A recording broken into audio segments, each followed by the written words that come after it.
Hey everyone, it's John here back with another video. Today I'm going to give you my top 10 bounce back candidates for the 2019-2020 season. So if you are here and you're new, do subscribe, drop a like, all the support I'm very thankful of, and I do want to hear from you guys, so definitely leave your thoughts in the comment section. But let's get right into the list. So the list starts at number 10, Kyle Turris. So Turris had a rough year. I think this is a guy that should be producing at a 50-60 point rate.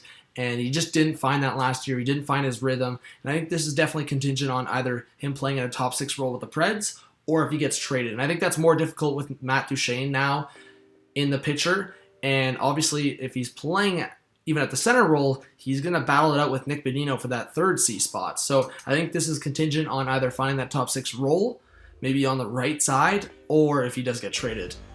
Number 9. Nazem Kadri. So we saw Kadri score back-to-back 30-goal seasons with Tavares in the picture with the Leafs last year. That just didn't happen. But now he's going to have that 2C role with the Avalanche behind Nate McKinnon. He'll have that power play time. He'll try to learn to be, again, that silky candidate where he can play on both sides of the ice. Joe Sakic wants him to be physical. He wants to be that agitator in the Western Conference. And I think Nazem Kadri is going to have that bounce-back year with the Avs. Number 8, Matthew Barzal. So when you drop off with over 20 points, you know you had a struggling year. And I think maybe it was the sophomore slump, but I think for year 3 for Matthew Barzal, he's going to find success with the Islanders.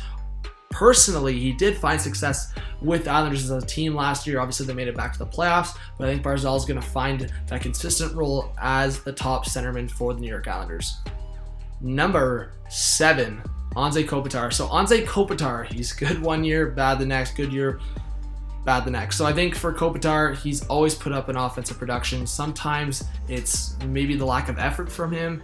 He's always been a very good two-way guy, but last year it was clear that he struggled. And maybe that was just because the LA Kings just were horrible in general, defensively, injuries for goaltending, injuries up front. Kopitar didn't have great line mates. But overall, I do believe Kopitar in some sense is going to bounce back. I just think if you're looking at a guy like Anze Kopitar over his career and the Stanley Cups, he has to be a guy that after a struggling year will find success again. And I think we saw that the previous year when he went off, and this past year it just didn't happen. And then I think this upcoming year it's a back and forth for Kopitar, and I think the back and forth is going to happen for a bounce back for him. Number 6, Clayton Keller. So Keller couldn't score last year.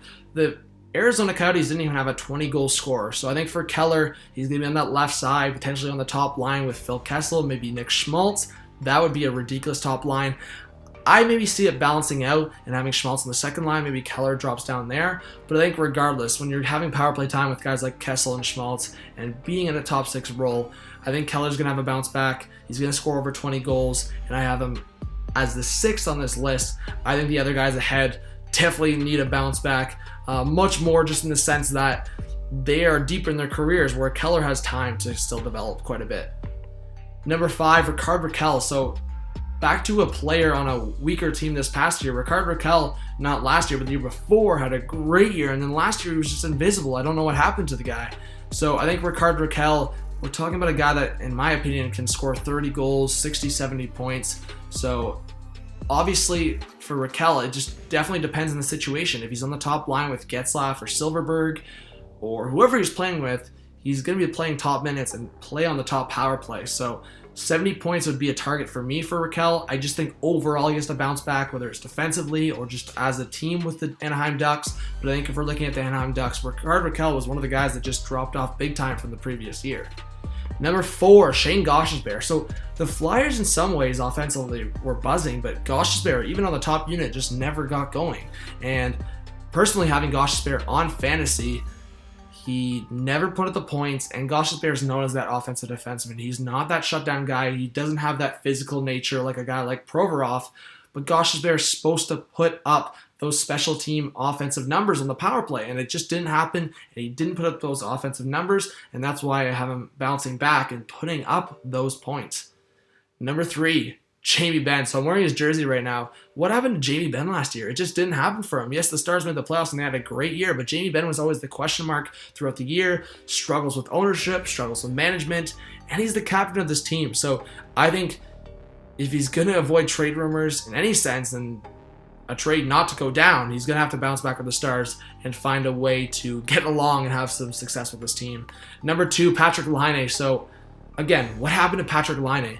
This is a guy we're expecting to have 70, 80 points every year, potentially close to 40 goals. That just didn't happen. I mean, when you go 1 month scoring almost 20 goals and then go the next month of scoring only 1 goal, and I don't know exactly in what months that went down, but we all know that went down, and we were just questioning what happened to Patrik Laine last year. He was slow. It sometimes looks like he didn't even make an effort. So I think Laine is definitely going to have to bounce back. And I think with the Winnipeg Jets, one of the best teams arguably in the Western Conference on paper, Laine is going to bounce back, and that's why I have him at number 2 next to the guy at number 1, William Nylander. So what was it, 27 points in 54 games? That's just not good enough for a guy you signed to almost $7 million per year on average.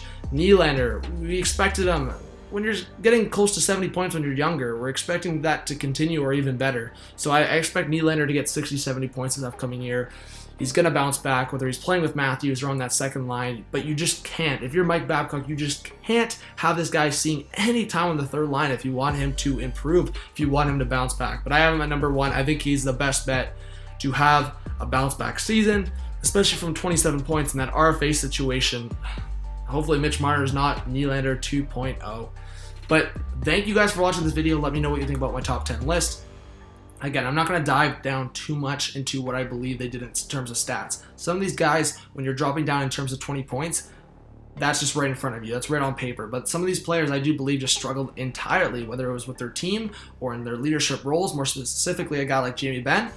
But I do think, in a sense, in some overall sense, these top 10 guys do need to bounce back. And I think there's a lot of likeliness that most of these guys do. So thank you for watching. Do subscribe if you're new. Drop a like. Comment your thoughts. This was John from Hot Take Hockey. Have a good one. Peace out.